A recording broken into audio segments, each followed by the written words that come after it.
السلام علیکم، میں ہوں آپ کی ہوسٹ مبشرہ اور میں آپ کے لیے لائی ہوں ماہنامہ انسانیت۔ اس میگزین میں ہیں آپ کے لیے بہت سے سیگمنٹس۔ چلتے ہیں اس سیگمنٹ کی جانب جو تحریر کردہ ہے غزالہ کوکب کی، جو ہے فیصل آباد سے۔ اس تحریر کا عنوان ہے کرونا اور آج کی دنیا۔ زندگی اپنی دھن میں رواں دھواں تھی کہ اچانک چائنا سے کرونا کا شور اٹھا، جس نے دیکھتے ہی دیکھتے پوری دنیا کو اپنی لپیٹ میں لے لیا۔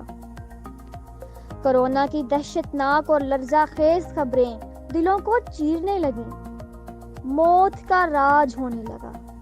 ہر طرف خوف کی لہر اور سناٹے نے جگہ لے لی۔ پوری دنیا لاک ڈاؤن کرنے پر مجبور ہو گئی۔ مسجد میں جہاں چند روز پہلے تک نمازیوں کی رونق ہوتی تھی، وہاں بھی سناٹا سا ہو گیا۔ نمازی گھروں میں نماز پڑھنے پر مجبور ہو گئے۔ میں بھی یہ سب دیکھ رہی تھی اور کچھ دن تو دماغ نے یہ سب قبول نہیں کیا اور طبیعت کافی بے چین رہی۔ لیکن قدرت کے آگے کون کچھ کر سکتا؟ کام والے کی بھی چھٹی ہو گئی اور گھر کے کام سنبھال لیے۔ لاک ڈاؤن کو اب 17 دن ہو گئے۔ کافی دن گھر گزارنے کے بعد یہ احساس ہوا کہ دنیا میں لاک ڈاؤن کے باوجود زندگی جاری ہے۔ یہ احساس دلایا قدرت نے کہ یہ دنیا کی زندگی جس کے پیچھے ہم والہانہ بھاگتے رہتے، شب و روز کیسے گزرتے یہ بھی کچھ ہوش نہیں ہوتا۔ محض ایک دھوکہ ہے۔ ہم سب جو صحت مند ہیں گھر بیٹھے ہیں اور زندگی چل رہی ہے، جبکہ پوری دنیا میں اس ٹائم لاک ڈاؤن ہے۔ ہم ہوٹلنگ نہیں کر رہے، شاپنگ مالز میں نہیں جا رہے، جاب پر نہیں جا رہے، آوارہ گردی نہیں کر رہے، پھر بھی زندگی چل رہی ہے۔ ایک پوائنٹ کے تھوڑی احتیاط کر رہے۔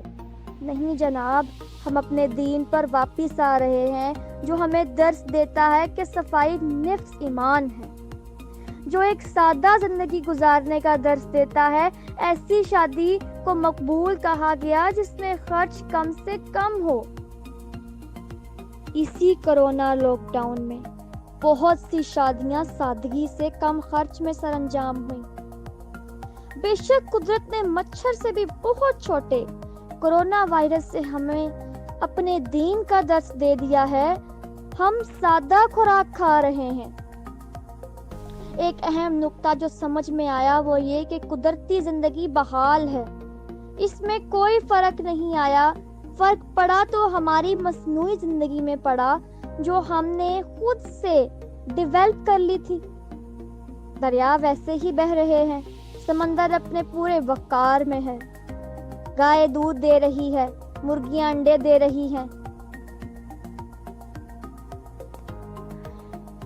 روٹی سب گھر میں کھا رہے ہیں، کوئی بھوکا نہیں سو رہا۔ یہ ہے قدرت کا درس جو ہمیں ملا۔ ان دنوں ہماری مصنوعی زندگی جس میں بے جا فضول خرچیاں اور بے جا وقت کا ضیاع ہو رہا تھا، سب ختم۔ نانی اور دادی سے کہانی سننے کا پرانا دور دوبارہ تازہ ہونے لگا ہے۔ آنگن آباد ہو گئے ہیں، سادہ زندگی کی طرف گامزن ہیں۔ الغرض آج کی دنیا میں کرونا نے ہماری زندگیوں میں ریورس انقلاب برپا کر دیا ہے۔ پرانا دور واپس آ گیا۔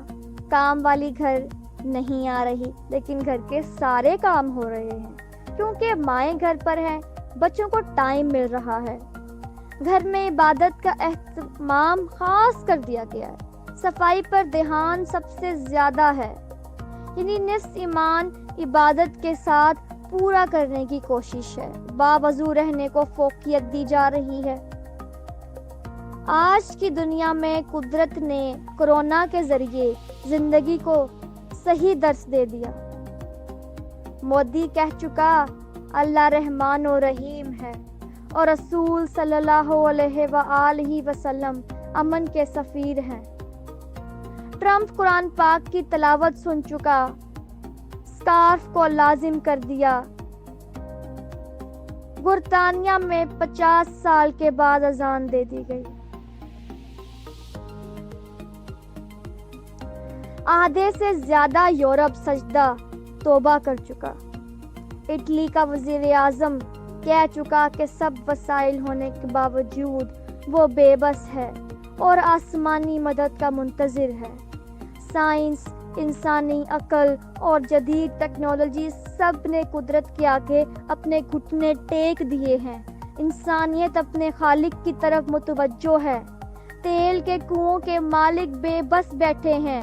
دولت کی انبار پر موت کا غلبہ بھاری ہے۔ شرعی فاصلے قائم ہو گئے ہیں۔ چھینکنے اور کھانسی کرنے کے آداب اور سب سے بڑھ کر جسم ڈھک گئے ہیں۔ جہاں نقاب کرنا ایک جرم تھا، وہاں اسکارف کا حکم جاری کر دیا گیا ہے۔ سبحان اللہ! کائنات کے مالک نے دنیا کی بڑی بڑی طاقتوں پر ایک نہ نظر آنے والی مخلوق کو بھاری کر دیا۔ اللہ پاک ہم سب پر اپنا فضل کرے، آمین۔ ناظرین، اگر آپ کو یہ ویڈیو پسند آئی ہو تو لائک کریں، شیئر کریں اور سبسکرائب کریں، اور ہمیں کمنٹس میں بتائیں کہ آپ کو ویڈیو کیسی لگی۔ شکریہ۔